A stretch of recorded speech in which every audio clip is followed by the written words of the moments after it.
Bienvenue à tous chers auditeurs de l'émission Kanguka, mon nom est Chris Dukumana. Aujourd'hui nous sommes mardi. Ce matin je voudrais m'adresser à ceux qui pensent que Dieu les a abandonnés. Tu es peut-être en train de penser que Dieu t'a abandonné parce que tu ne vois pas de changement. Tu pries, tu jeûnes et rien ne change. Au lieu que la situation s'améliore, ça s'empire. J'aimerais te donner un message pour te réconforter et surtout pour te permettre de ne pas accepter le mensonge du diable. Il y a des voix qui te parlent maintenant. Si tu penses que Dieu t'a abandonné, c'est un mensonge du diable. Le diable sait comment décourager les enfants de Dieu. Si tu sens en toi que Dieu t'a abandonné, j'aimerais te dire ce matin que c'est un mensonge. Je peux l'affirmer que Dieu ne t'a pas abandonné. Si tu es sauvé, si tu es un enfant de Dieu, j'ai un message important pour toi. Et ce message se trouve dans Deutéronome chapitre 31 verset 6. C'est un message que Dieu a donné au peuple d'Israël, mais à nous qui croyons aujourd'hui dans le Nouveau Testament, c'est un message qui nous concerne. Toi qui es découragé, tu n'as plus envie de prier, tu penses que Dieu ne t'écoute pas, tu penses que Dieu t'a abandonné. Ce matin,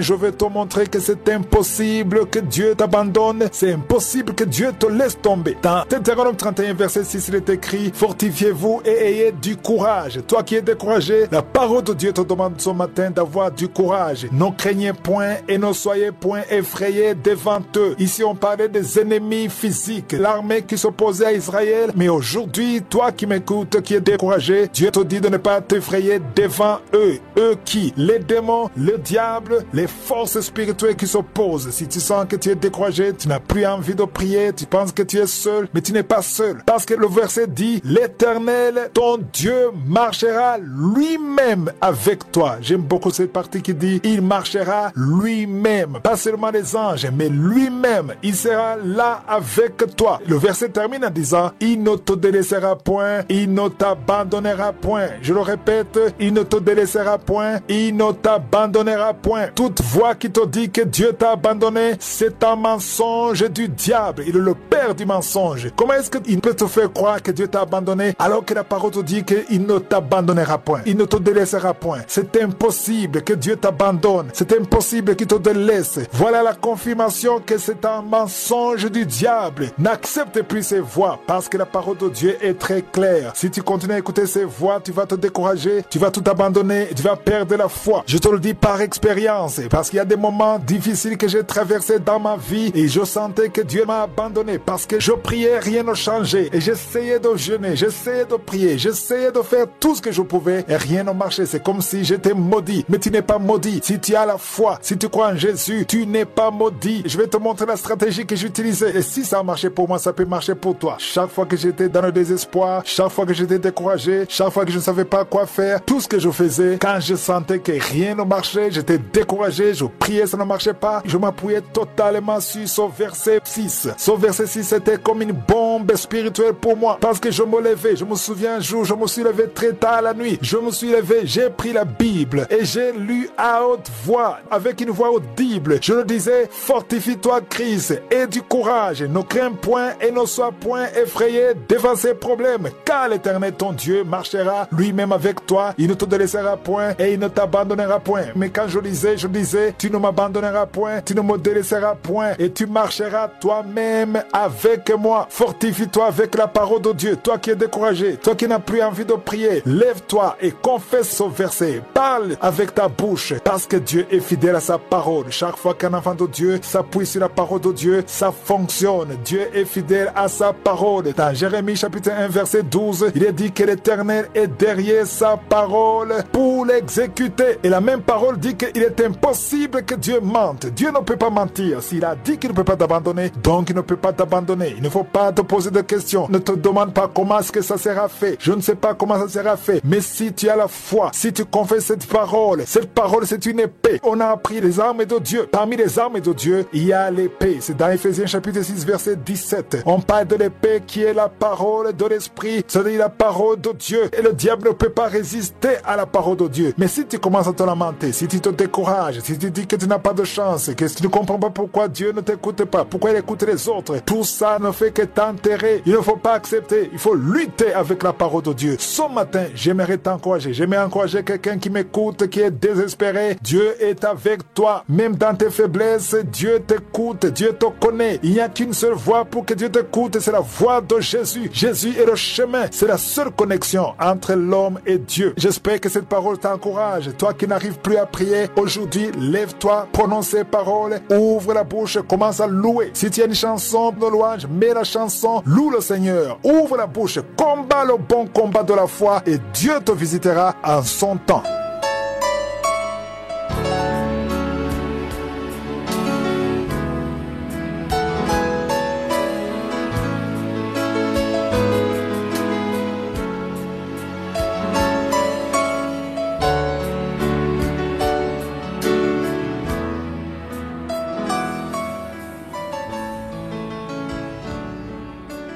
C'est maintenant le moment de continuer notre étude du livre des rois. Hier, on a commencé le 19e chapitre, 1 roi chapitre 19. Je vous avais dit qu'on allait continuer l'étude de ce chapitre car il y a beaucoup de choses à dire sur ce chapitre. Hier, j'ai terminé en vous disant qu'Élie était un homme comme nous. C'est encourageant de remarquer qu'Élie était un homme de la même nature que nous. C'est ce qui est écrit dans Jacques chapitre 5. On nous parle d'Élie qui était de la même nature que nous. Parce que c'est vraiment surprenant de voir un homme comme Élie, un homme particulièrement puissant qui était respecté par tout le monde.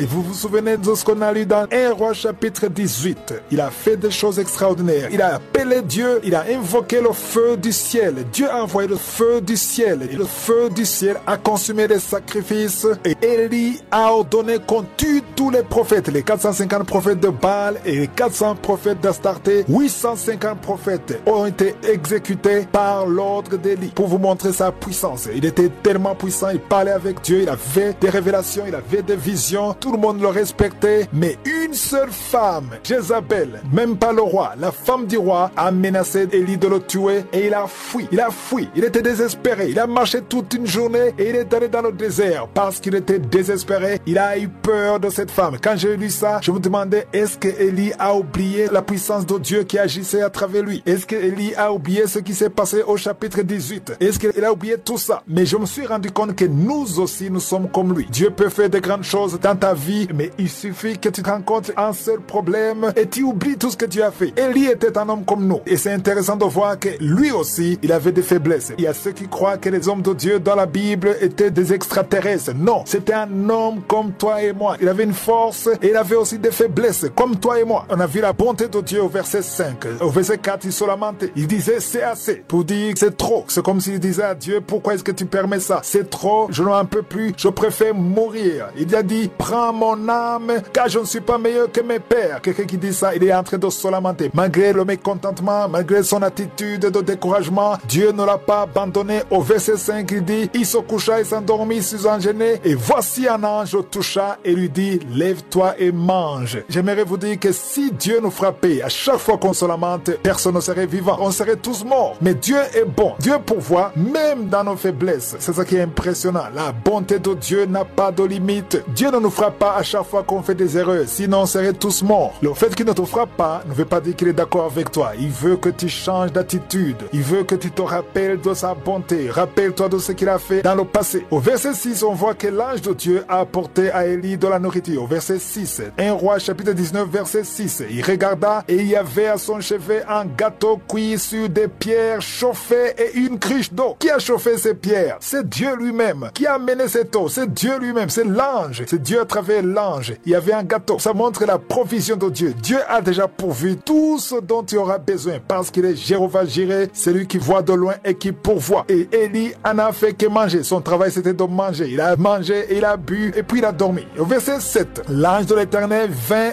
une seconde fois. Il est venu pour la première fois, il a donné le pain et l'eau et il s'est endormi. Et au verset 7, il est venu pour une seconde fois. La seconde fois est différente de la première fois parce qu'il est venu, il le toucha comme avant, il dit lève-toi, mange. Car le chemin est trop long pour toi. Ce qui est intéressant au verset 8, on dit Élie se leva, mangea et but comme avant et avec la force qu'elle lui donna cette nourriture. On voit bien que le deuxième pain est différent du premier pain parce qu'avec la force qu'elle donna cette nourriture, il marcha 40 jours et 40 nuits jusqu'à la montagne de Dieu à Horeb. Élie a marché pendant 40 jours et 40 nuits avec la force qu'il a eue de cette nourriture. La première nourriture lui a permis de dormir tranquillement, il n'avait pas faim, mais le lendemain, l'ange est revenu parce que certainement il avait faim. Donc le premier pain lui a permis de dormir. C'est comme le pain qu'on mange aujourd'hui et le lendemain on a faim. Mais le deuxième pain lui a donné la force de persévérer, de continuer pendant 40 jours et 40 nuits. Souvenez-vous que Jésus Jésus a jeûné 40 jours et 40 nuits. Moïse est passé 40 jours et 40 nuits à la montagne. Le deuxième pain était spécial, était tellement différent du premier pain. Spirituellement parlant, toi qui m'écoutes, tu as besoin du deuxième pain. Il faut rester à la même place, au lieu qu'il faut, et Dieu te donnera le pain, la provision qui te permettra d'aller jusqu'où Dieu veut que tu sois. Tu as un appel peut-être, tu as un don, tu as des promesses, mais tu ne pourras jamais y arriver sans le deuxième pain. Il faut la provision de Dieu. C'est Dieu qui te permettra d'arriver là où il veut que tu arrives. Si tu es un serviteur de Dieu, si tu es un pasteur, un évangéliste, un chantre, je ne sais pas l'appel que tu as besoin du pain de Dieu, tu as besoin de la provision de Dieu. Parce qu'au verset 8, il est dit qu'avec la force qu'elle lui donna, cette nourriture, il marcha 40 jours et 40 nuits. Il ne l'aurait jamais fait sans cette force. Ma prière pour toi, c'est que tu aies la provision qu'il faut pour faire ce que Dieu veut que tu fasses. Cette provision s'appelle la grâce de Dieu. Sans cela, tu ne peux rien faire. Si je suis le vœu, on va continuer demain. Passe une excellente journée.